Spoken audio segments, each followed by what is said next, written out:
Before we get started with today's podcast, we'd like to ask returning listeners to leave us a rating or review on your favorite podcast platform, iTunes, Spotify, SoundCloud, or wherever you listen to your podcasts.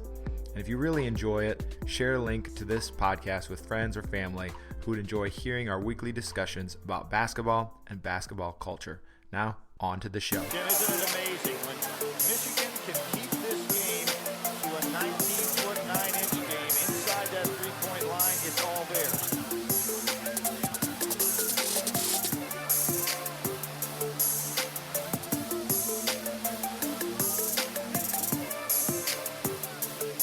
Nice move by Steve Fisher here.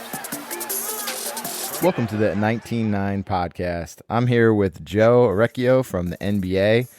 We're going to do a little check-in here at the beginning, talk a little bit about bubble life and what we think about all the happenings, if it's actually going to happen down there. And then we're going to do the first in our series of redrafts. We're going to start with the 1990 draft, which we both agree, I think Joe will agree with this, not our favorite, but I always love a redraft because it does give you insight on just the history of college basketball, how the NBA ended up where to know how charted the course of different teams' lucks. So the draft is always fascinating because it has the opportunity to shape or misshape a franchise for years to come, depending on their decisions, and it ends up being pretty random at times. So Joe, welcome. How are things down or over there in New Jersey? Things are good, man. How's things out by you?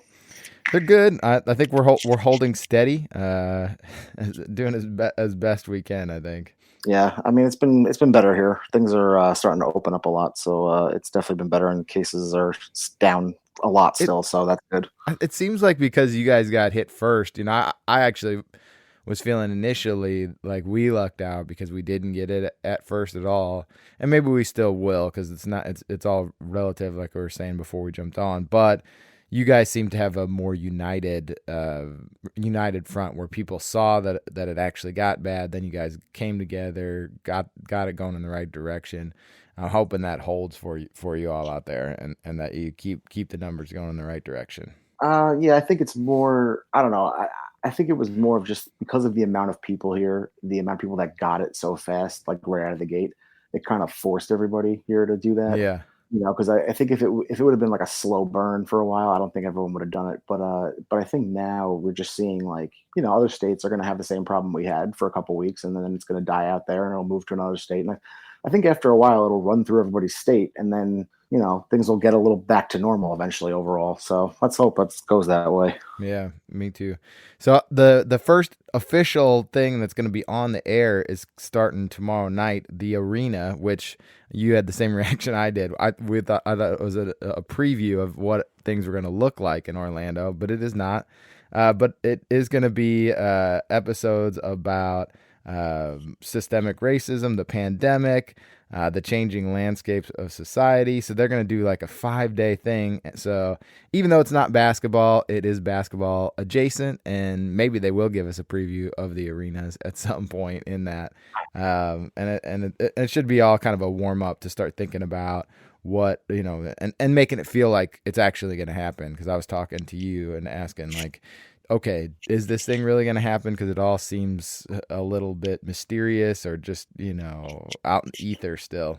I think it's going to happen. My thing was that if they got through this couple weeks before the season was supposed to start, then I think it was going to be a go. I think if anything was going to happen, they were going to have a problem now. Mm-hmm. So the fact that they really I haven't heard of anyone testing positive in the bubble yet. But so I think it's going to happen. But as far as the NBA arena thing, I didn't even know that special was happening. Yeah. I guess that was is that an ESPN thing? Nope. TNT.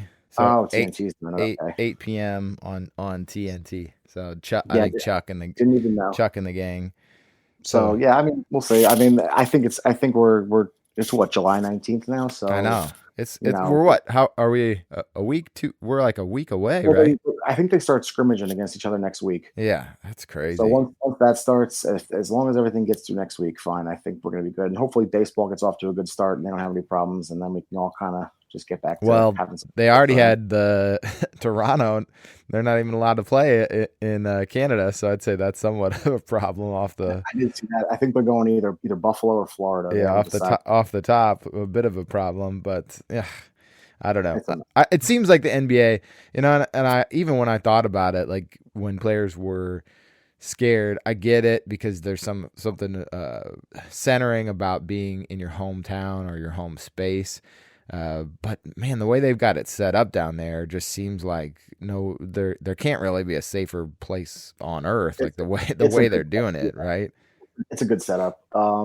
They're testing a lot. I know that, and no one, like I said, no one's tested positive so far, and they've been down there now for a week and a half or so. Right. So yeah, I mean, I think it's the best. I think it's good. I think they're going to do the best of all the major sport leagues. To be honest with you, I think they're going to end up pulling this off better than everybody else. So I hope that's the case because I'm interested to see what happens because you can see that just from seeing some of the footage I've seen, like players they're in shape, they're ready to go, and like they want to play. You can see it. So. I'm hoping this thing goes off without a hitch. Yeah, if it doesn't work, nothing's going to work, right? Because they're testing, and they're not just testing the players; they're testing people involved with the game. So every crew member, every reporter, every the hotel staff's getting tested. I mean, they're testing everybody. So, like I said, if this doesn't work, then you can just forget about sports for a while. You just have to. If that's the I mean, we're talking about going back to school, and certainly don't have anywhere near that. That would be a dream scenario for me at this point. But also, it's about how I can't imagine how much money it's costing to do all that. I mean, I'm worried more about college basketball because they're already talking about what they're going to do with college football. And I'm thinking college basketball is going to end up being the same thing where they're going to be like, well, you got to play your conference only. But these conferences are spread out now. You still got to travel a lot. I know. The Big East has got we got Seton Hall in New Jersey and we got Marquette in Indiana. It's still pretty, I told the guys the last time we were together that I don't see how college sports happen. It's just it's a different proposition too, right? Where they're, it's the university telling unpaid players to risk, their health. That doesn't seem to make any sense. The one thing I'll say though that I've noticed of every pro athlete that's gotten this thing so far, I haven't heard of one of them that's ended up in the hospital. So I think that tells you something that if you're in really good physical condition, this thing probably won't hurt you that bad. You'll probably feel like you have a cold, you have the flu. Because a lot of these players are either asymptomatic, they don't even know they have it, or they like, oh, I felt like I had a cold and I found out I had coronavirus. And I think we're finding out like, the better shape you're in, the better off you're going to be if you get this thing. Yeah, so, that's life in general. And I think that's good, but I think that's just, it's a risk proposition, right? Where you just, as a school, are you willing, you can, as a pro athlete, you can just have, that you can pose the question to them and they can choose for themselves. Some players decided not to come for various reasons. But as a college athlete, it's just the proposition is a little bit different because you're going to feel a different pressure from your friends and from the, teammates. It's just, I don't know. I know. I mean, I think the one thing they could do for one season, if they really wanted to, is say, you know what, let's not do the conferences. Let's do things regional. Yeah. So, and it would make things interesting. So then, the New Jersey, New York, Connecticut, Pennsylvania teams would all play against each other. So you get different conference matchups you wouldn't normally get, or out of conference matchups you wouldn't normally get. Because I think the more local you are, that's why I like what baseball's doing, because they're trying to keep it as local as possible. Right. I think that's the best move. The more you're traveling, the farther you're traveling, I think that's where you run a lot of risks.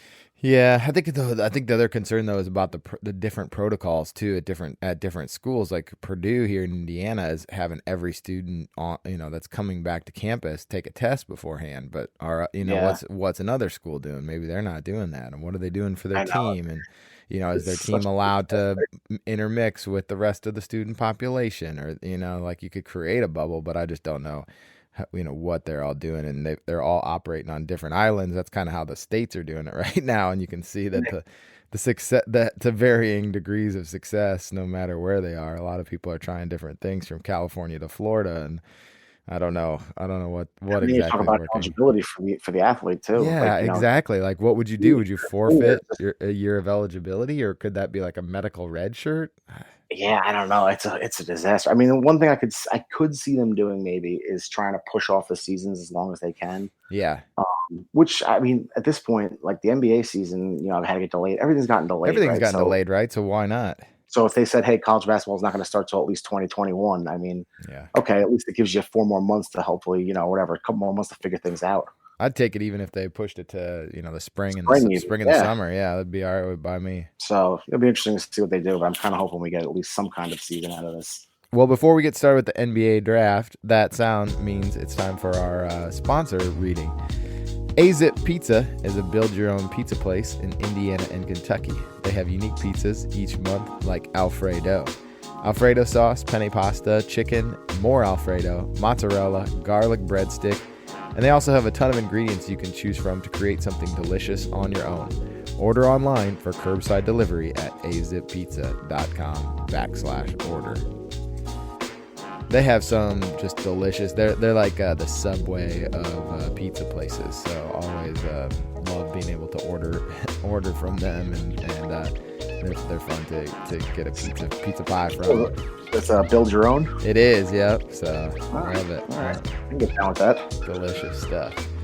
So who's gonna get? Let's decide who's gonna do the first pick. We're gonna do the 1990 NBA draft. Who gets the first pick? It's up to you. It's your podcast, so you tell me. All right, I'm giving it to you then, which is a big give in this in this draft. Yeah.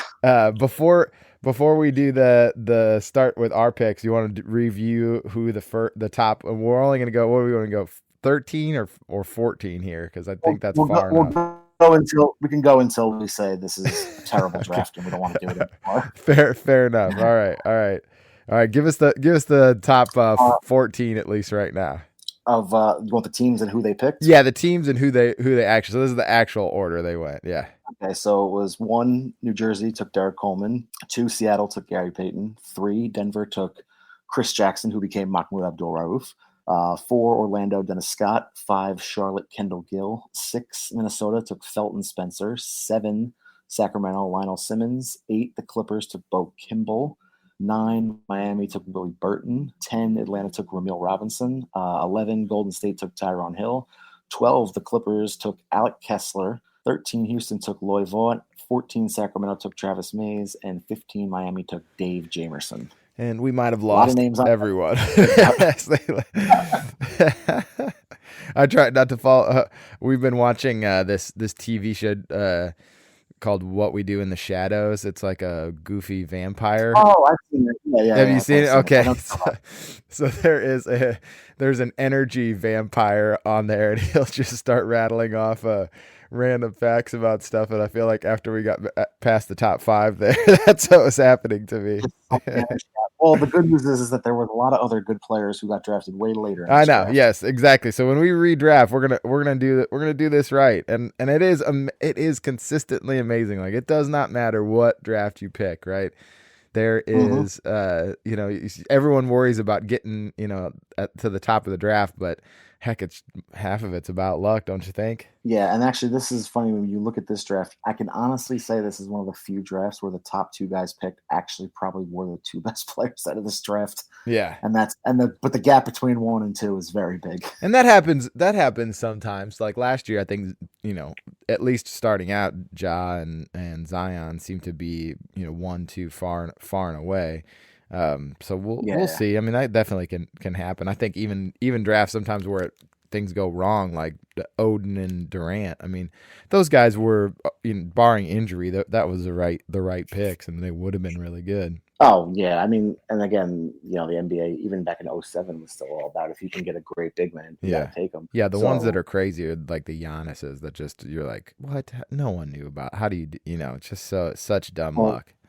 He also grew 6 inches. Exactly. Yeah. I mean, how do you, that type of stuff? How do you even? That's why being a GM in the draft is like, whew, man, hardest job. You got to sweat before, after, during. It never ends. Well, that's why I actually love working. I love being at work on draft night because I like to watch everyone overreact to certain Oh picks. my gosh, I know. And then I try to So excited, right? I just say to guys all the time. I say, guys, half these guys that you think are going to be good are going to be terrible, and half them you think are going to be terrible are going to be good. Half of them won't even be in the league in 5 half years. them are going to be in the league in 5 years. So stop getting your hopes up. Stop getting too excited. Let's see how it plays out. Yeah, exactly.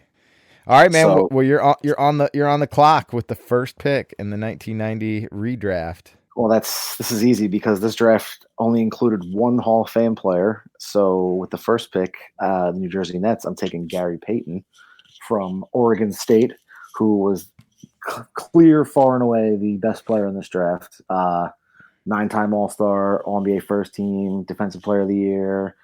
Did win a title with Miami later in his career. And do we count that? Do we count? Who was it? Oh, they were talking about.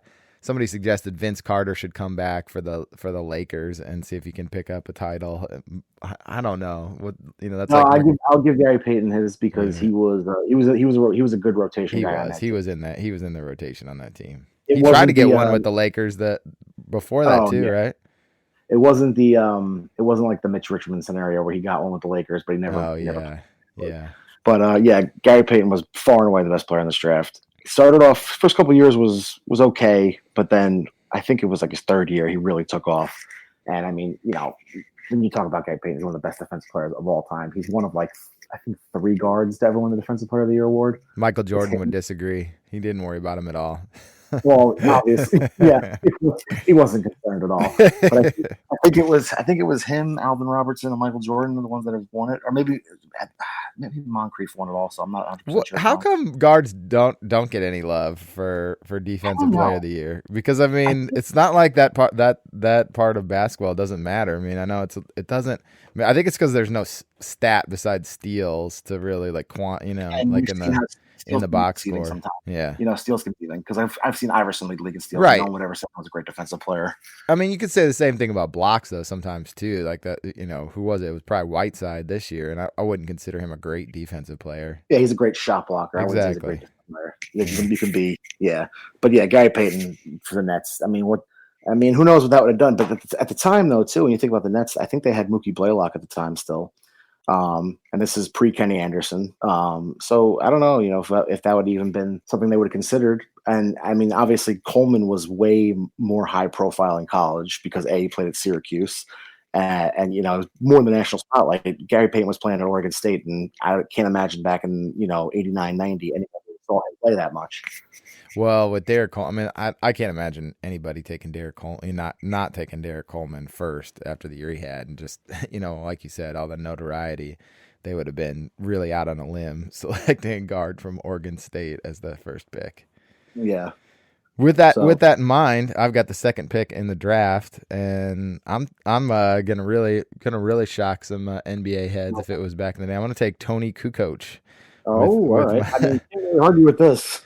I know. The thing is, I've been back and forth on him because I thought that at first I was like, why was he not more in The Last Dance? And then I watched a bunch of old Bulls games at the beginning of all this pandemic stuff, and I was like, maybe he shouldn't have been in The Last Dance as much because I thought he was better maybe than he was. But I'm gonna say, I don't know exactly how to treat this in my mind, but I always kind of treat it like they're coming into the modern NBA, even though we're going back in time to 1990. But I just think that his game, maybe if he had come over right away, if you played it out a little bit differently, he could have had even more of an impact. And, he just had, I don't know. It's tough because he was such a unique player in Europe, and then he comes onto those Bulls teams. And it's just a strange situation, right? He's in there trying to figure it out with Pippen for those 2 years, and then all of a sudden Jordan's back. So maybe he, in an alternate universe, he gets selected by a different team and ends up, just being able to be more of a star at first, or use more of the, play more of the point guard like Pippen did, because he certainly was a skilled player for how big he was, and for that time, that was very, very unique. I mean, he's definitely a guy that's more talented than his numbers may indicate. You know what I mean? Like, yeah.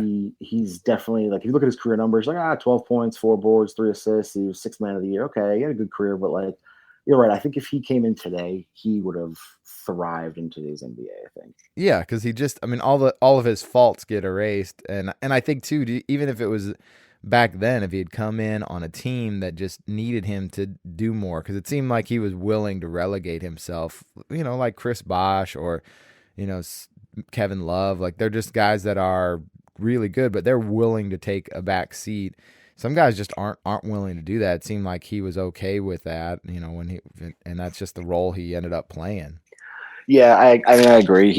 He's one of those guys that, like I said, like he's just a victim of a circumstance in some ways. Like he couldn't have that same shine because of the team he played on. But if you look at just his talent alone, I mean, he was an outstanding player, and he could shoot, and he was big, and he was long. So I really don't have any complaint with that second pick because, like you said, if you put him on a different scenario, he's probably the star of the team. Nice. I'm feeling good about that. All right, you're up then. Pick number 3. All right. So this is going to be weird because this one I think I'm going to stick with what actually happened. Denver takes Chris Jackson Mahmoud Abdul-Rauf. All right. Because another guy that I think comes into today's NBA, he's probably better than he was even. Why did he not become Steph Curry? Because it seemed like maybe he could have revolutionized basketball that back then. He was a super unique player, like he was in the dunk contest, wasn't he? At one point, he was in the dunk contest when he was still Chris Jackson. I believe he was in the dunk contest. I don't know. He super talented, and like could really shoot, but I guess the game hadn't caught up yet to what he was doing. I mean, this is a guy who was averaging 30 points a game at LSU his first 2 years. I know.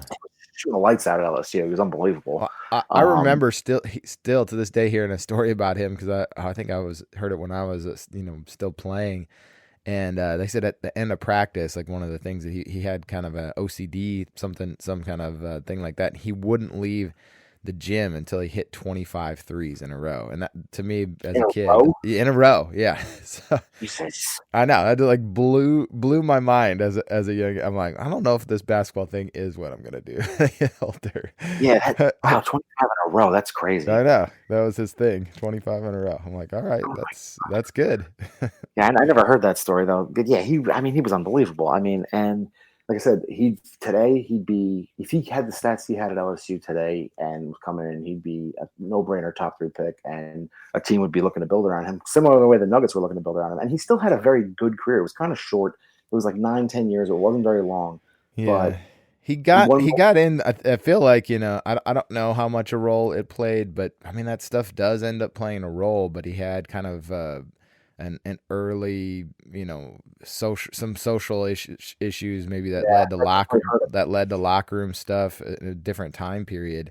I'm sure was tough for him to navigate. He went from Chris Jackson, as you said, to Mahmoud Abdul-Rauf, and just had some national anthem stuff. And I think, I'm sure in that time period, it's still difficult today. It must have been a big hurdle for him to overcome and to navigate with his teammates or even within the organization. Yeah, it definitely hurt his career later on. I mean, I think it got him, blackballed to some degree from the league.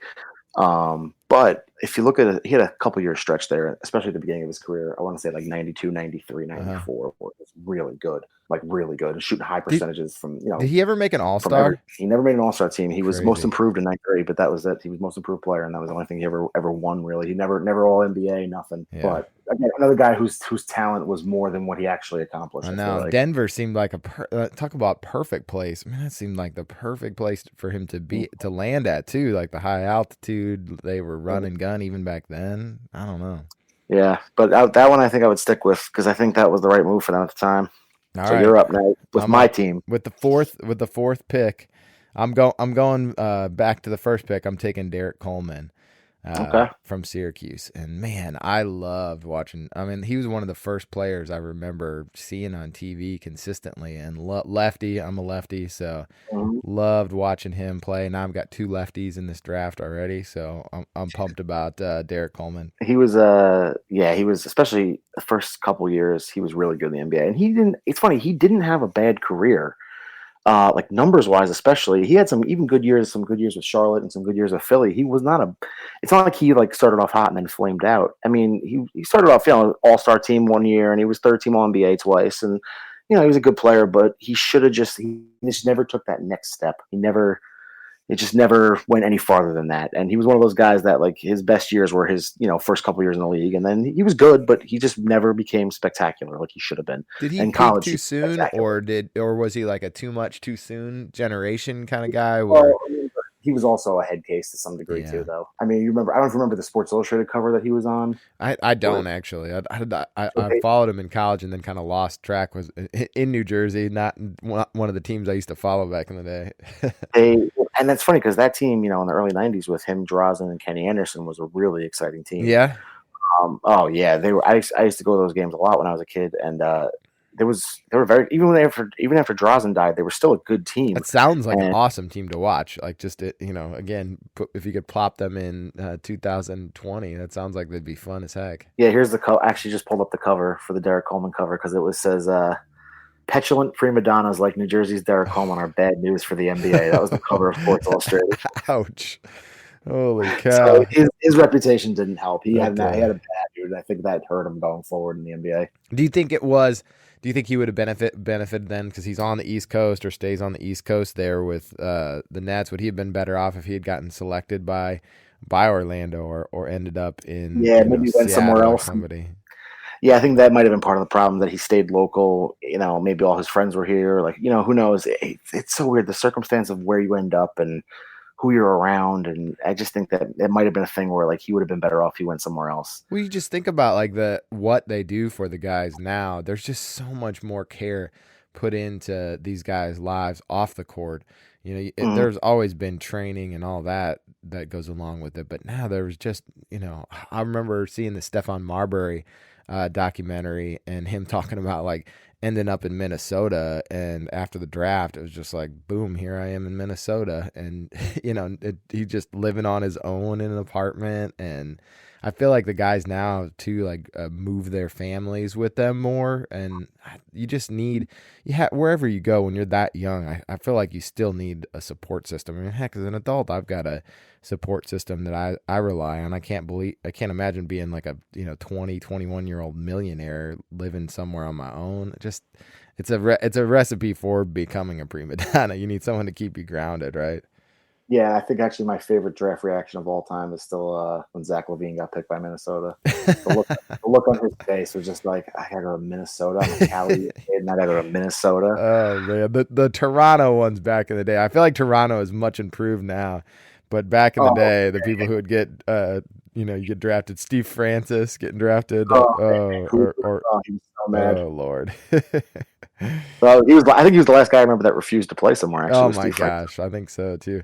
The other thing about Derek Coleman, before I let you go on to the next one, is I think he would be, if we're again doing the kind of fast forward version of this, he would be awesome today too. He could be a small ball center now, and he would be great. Just so many different skills. I'm sure he could extend his range because he had a sweet stroke.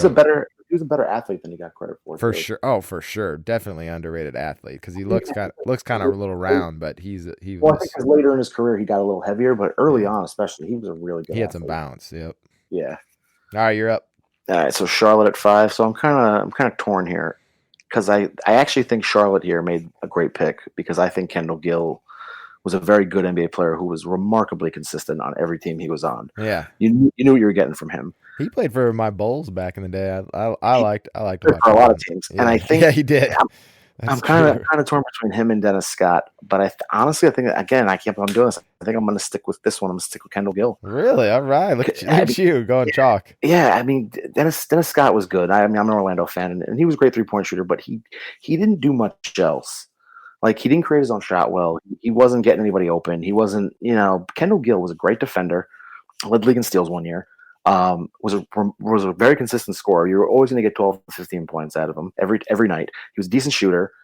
He played hard, and like I said, he was good on Charlotte. He was good on Seattle. He was good for the Nets. He was good everywhere he went. I mean, and like, yeah, could I say I could pick a guy that made an All-Star team who was later in the draft? Yeah, but I think Kendall Gill's one of those guys, but like, he didn't really, he didn't make an All-Star team, but like he just had a really good career. He was really solid. Yeah, it's funny. I was thinking about him when I was looking up some of this stuff, like he was Jeff Green, because I had prototype like that Kendall Gill is like the prototype 2-guard, athletic, got a nice stroke, plays defense, and he was way more consistent than Jeff Green. Like he even though he never got to those high peaks, he was able to sustain a really good level for a long time, and I think that's a special skill. You don't that shows something about this draft that you're sticking with him with the 5th pick. But, maybe again in a different scenario, maybe probably his shooting stroke, you think, is what held him back from getting to. Yeah, he wasn't a great shooter, but he was good enough. And like I said, this guy was a contributor, starter, good player. How many years he had to play for a bunch of years? Team, playoff Nets team. Yeah, he played 15, 16 years, something like that. He played a long time. That's a good career. You can't scoff at that. No, definitely not. Now it's where it gets interesting because I feel like the top 5 or 6 players in this draft are pretty apparent, and then now it gets interesting. Now you're going to start seeing a lot of guys who were in the 2nd round who were surprises because there's not much left at the top of this draft that was correct. Well, I'm going with a little bit. I don't know if it's on where he's at on your board, but so wait, Minnesota's are picking now, right? Okay, yeah. I'm going with a dunk champion, Cedric Ceballos. I've loved watching him play. He's again one of those guys that would probably be better off today because I think maybe his shooting again held him back, but maybe he could have played. A small ball 5 even, or just run, kind of rim runner or something like that. But he was super athletic and just kind of seemed like a happy guy. He was on those Phoenix teams and always seemed like a happy guy out there and just having fun. It's funny. When I watched like highlights of him, it's like Sean Marion, but not as athletic maybe. Oh yeah. Yeah, or not as bouncy. Like he could get maybe hit the same height, but not as like springy with it. But he had a year. He made the All-Star team in '95 when he was on the Lakers, and he averaged like 21, 7, and 3 that year. He had a good year. What year was that? Because that was '95. That was the okay. It was like the Lakers was like Nick Van Exel, Eddie Jones. I was gonna say, did that cross over with Shaq, or was he not there yet? No, he was gone by the time Shaq got there. He was, I think he ended up on Dallas afterwards. Maybe his best years were Phoenix and with the Lakers. Those were his best years. That was kind of a sneaky fun team though. Those Van Exel teams. That weird between Magic Johnson and between Shaq, those like 5 years in between. That actually was kind of a fun team. Like Nick Van Exel and Eddie Jones and Vlade Divac and Eldon Campbell. Oh yeah. It was an interesting team. Was AC Green still there? He was always getting Sedell Threet. Is that how you say his name? Yes. Like random guys like that. But they were kind of like a fun team to watch back then. Yeah. A little upstartness to them. He was a no name. He came out of Cal State Fullerton. He was 47th overall in the draft. Is that what he was? Overall. Yeah. See, so that's way back there in the draft. That's almost last man on the board. Yep. All right, you're up. So I'm up here now. Yep, 7. All right, so 7 picks Sacramento. I'm going with Dennis Scott. All right. Again, man, another player that kills me at this point in the draft because I was like, he's the last one that I really wanted to pick. Great college player. Really fun Georgia Tech team with him and Kenny Anderson and those guys. But again, another guy who it's funny, his skill set would translate great today, but it did translate back then. He really was more of just a spot up shooter, but considering the team he was on and the guys that everyone had to worry about with Penny Hardaway and Shaq, it made his life so easy. Yeah. And he was a knockdown shooter. He could really fill it up. And what's crazy, I wondered, we should look up how many threes a game he took, because it probably, that's the thing that always blows me away is like, you think of these guys as 3-point shooters, and they took like 3 a game. Yeah. And he'd be bombing. He'd be like, who was the guy for Washington this year? Who he was shooting like 10 a game. So Bertans, he's chucking up like 10 threes a game, and you're like, oh man, Dennis Scott would have loved playing in today's NBA because he would have been just bombing away for sure. Yeah, it's funny. Actually, it's funny you say that. I wonder what the most threes Dennis Scott ever made in a season was. Yeah, I bet it. Those stats always blow me away because I'm just like, not many. Because it just wasn't part of the game. Like the amount of the volume of threes is what has changed. Actually, I'll tell you what. Hold on, I just looked it up real quick. I was surprised by this number. So he had one season in 95, 96, and if you remember, Orlando was great that year and ended up losing to the Bulls. He made 267 threes that year. Man, that is good. That is a bunch for them. He took he's 267 for 628, and he shot 43% from three almost. That's awesome. That's a great year, yeah. That's a really good year. So again, he should have been chucking that for years and years. The most he ever made before that or after that ever was 155 in a season. Wow. So I wonder what they had somebody hurt that year, or why he took so many more that year.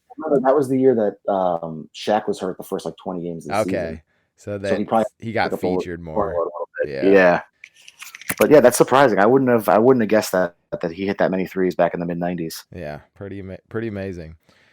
Whew. All right, where are we at here? We at 8 with the Clippers, who have 2 lottery picks in this scenario. I'm sorry, actually technically wouldn't be lottery back then. Yeah, but had two top 12 picks and whiffed horribly on both of them. I don't. In their defense, I don't know that there's a lot that they could have got at this point. They could have got somebody that contributed more, right? Yeah. Why did Bo Kimball not succeed in the NBA? Because I do remember him, because obviously he played with Hank Gathers on that Loyola Marymount team, and he seemed like a guy that would have been good in the NBA. They averaged 120 points a game or something in college. Yeah, he filled it up. Like he seemed like he could have. Just a do-it-all guy that could have really done something. Correctly, he wasn't like that big of a 2 guard. Like, he was a little small for the 2 guard, if I remember correctly. And I think maybe that may have hurt him, because the NBA I think was was different back then. But yeah, you're right. He's a guy. He only played 2 years in the NBA. I know, that was it crazy? He was gone like quick. Yeah, would not. And so I wonder if he again replayed his. Maybe that's going to the Clippers and staying in LA. That was kind of the opposite or the same thing as with Derek Coleman. Maybe he would have benefited from being on a different team. And remember how bad the Clippers were back then. Man, that was. Yeah. This was not the Lob City. This is not the current iteration of the Clippers that are looking dangerous out there.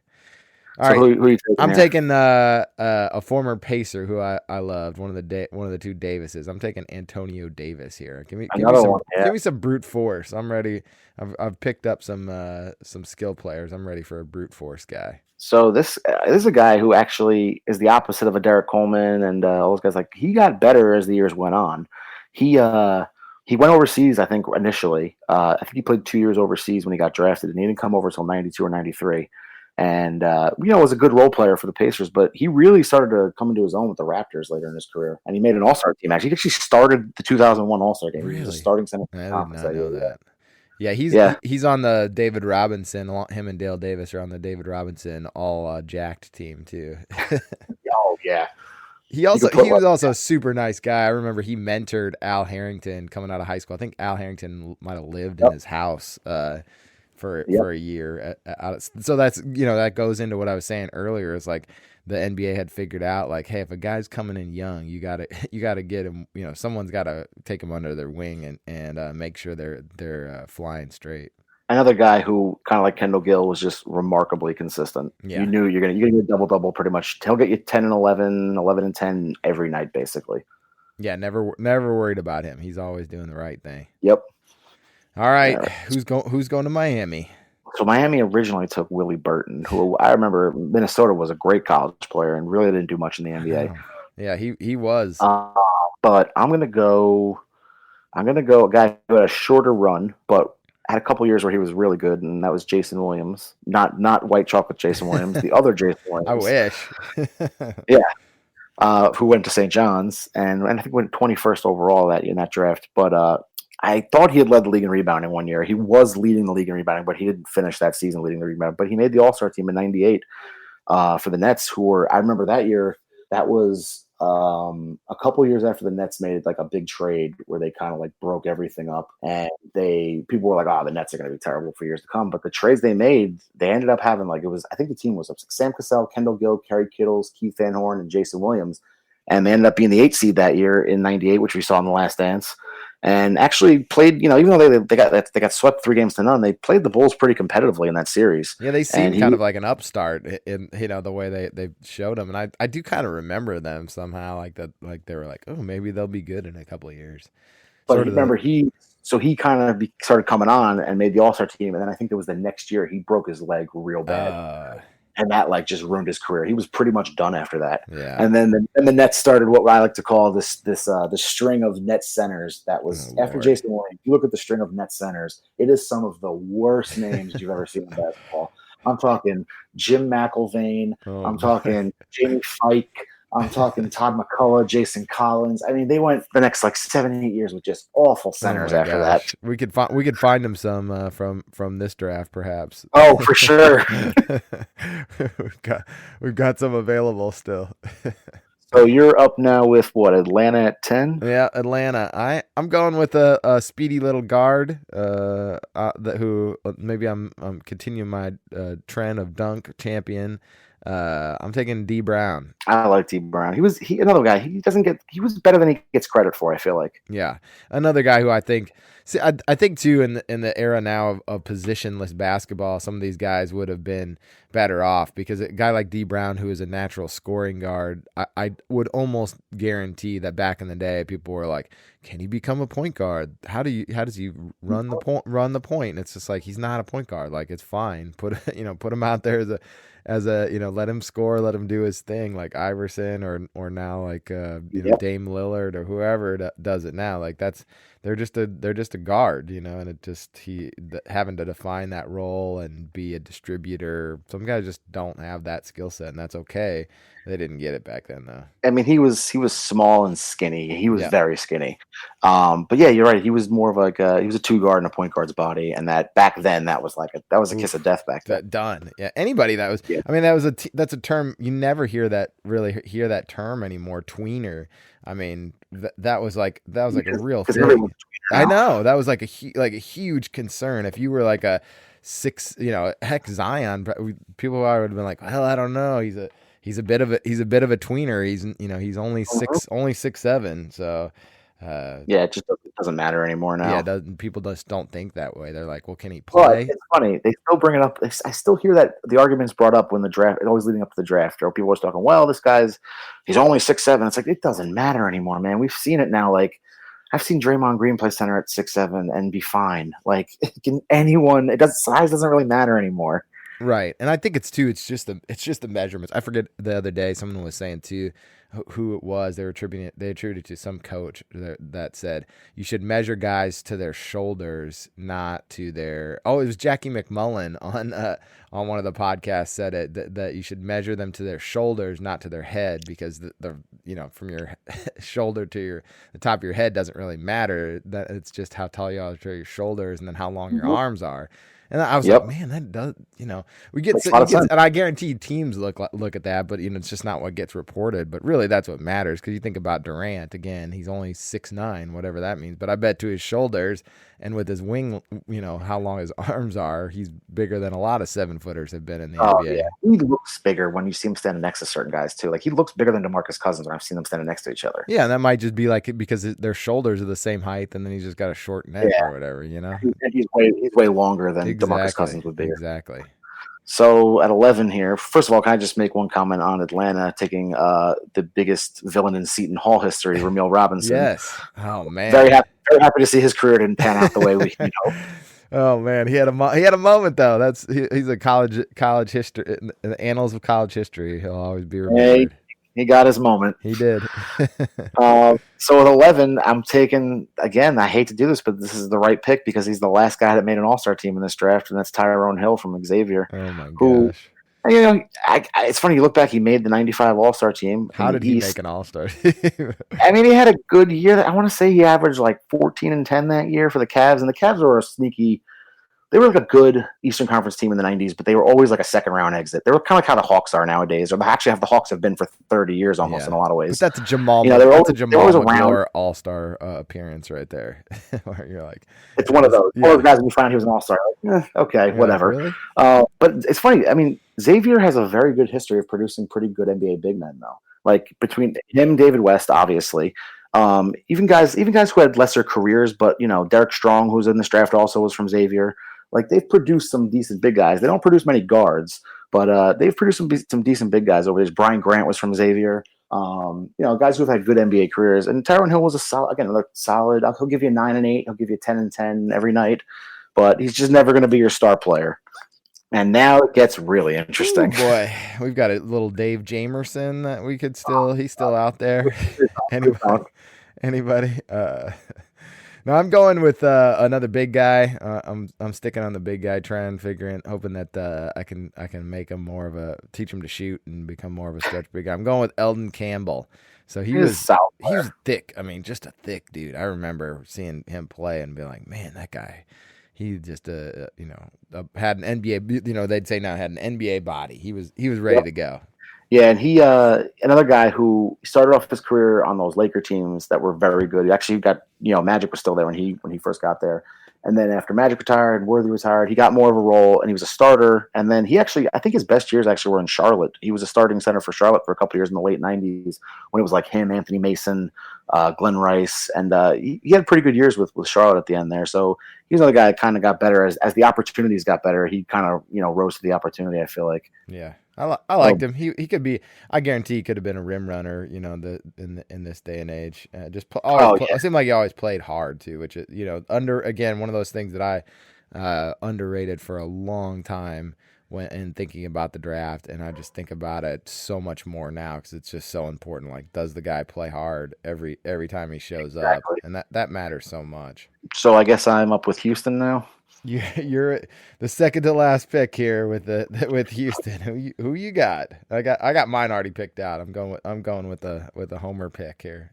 No. Okay, I'm going with Terry Mills. All right. Who I think another guy 6'10" who could shoot. Yeah. So in today's NBA, he's a little slow. He was kind of a little heavy, especially in his later years in his career. But think about if you were doing the draft and you were saying this about him. Yeah, he's a little heavy, a little slow, but yep, we got him in the lottery. But he actually, I remember him on I think it was the mid to late '90s Pistons. With the Grant Hill teams, he was on those teams, and he was a knockdown shooter from outside. I mean, again, he didn't do much else. He was an okay rebounder for his size, but especially in today's NBA, 6'10" you could shoot. There's probably going to be a place for you in the league. So probably a guy that would have had a place in the league even nowadays. He could have figured it out. I'm sure. Just if you're picking in the lottery, you don't hope that that's the description for your guy walking across the stage. This draft after the first 6 or 7 guys here, you're like, man, I don't want these guys. 100% correct. Which is why with the 14th and final pick, we're gonna mercy this one at 14. I'm going with Judd Bushler. I know he made some contributions for the Bulls on those championship teams, and sneaky athlete. I think he was one of those volleyball guys back in the day, but he could shoot a little bit too. So I'd take him at this point. I think that he would, if nothing else, he's going to captain my towel waving squad on the bench. I mean, I agree. And now, if you look back at out of these top 14 picks, we got 1, 2, 3, 4, 5, 6 of 8 of the 14 picks we didn't take of the original top 14 picks. And I guarantee as we go forward, you should keep track of that, because I think that I just about guarantee as we go forward that'll happen too, because it is the randomness of the draft. I mean, Scott Williams, a guy who played for the Bulls, went undrafted, and usually there's more. I looked at this draft; there weren't a lot of undrafted guys that made an impact in the league, but usually there are quite a few that don't even get drafted that end up playing. Well, actually, it's funny you said that, because when I was looking at these drafts, early on, these drafts, there really weren't. But I think that's also now we're seeing it more nowadays, because the amount of guys that declare for the draft now is insane. I mean, you got over 150, 160 guys that declare between international and underclassmen now, and then a lot of go undrafted, and then they find their way into the league eventually. And you're like, oh, that guy was undrafted. I didn't realize. Back then, it was like most guys stayed till they were a junior, or unless you were a real special, like a Kenny Anderson or somebody like that. Most guys stayed at least till their junior year, I feel like. Yeah, that definitely weeds some people out too, and gives you more time to evaluate them. And so maybe that's part of it in this. This was kind of one of those drafts where most guys, if you're looking at their year in college, you see a lot of seniors and seniors and juniors on there. All American. Yeah, who crazy, right? Derek Coleman, what are the chances he would have stayed 4 years in, Mhm. in And this even day and even the age? guys that flipped out, like Bo Kimball was an All-American. Right. Some of these guys, Loy Vaught was a big college player. Like Felton Spencer was a big college player. Lionel Simmons and all these guys were like All-American type players, or at least all conference first team, and they all just did nothing in the NBA essentially. Well, man, I appreciate it. And next time we talk, we're going to have actual NBA basketball to talk about, which will be pretty awesome. We'll keep going with the 91 draft next, but we're going to be able to talk NBA, man. Are you excited for it to come back? I am excited. It's weird because this is going to be, we're going to have all 4 major sports in this country happening at the same time at some point, probably. I know, that's crazy. I wonder if that's ever happened. I don't think it's ever. I mean, I don't think it's any way it ever could have happened before. So this is going to be interesting. Yeah. Well, thanks, man. I appreciate it so much. All right. Thank you. All right.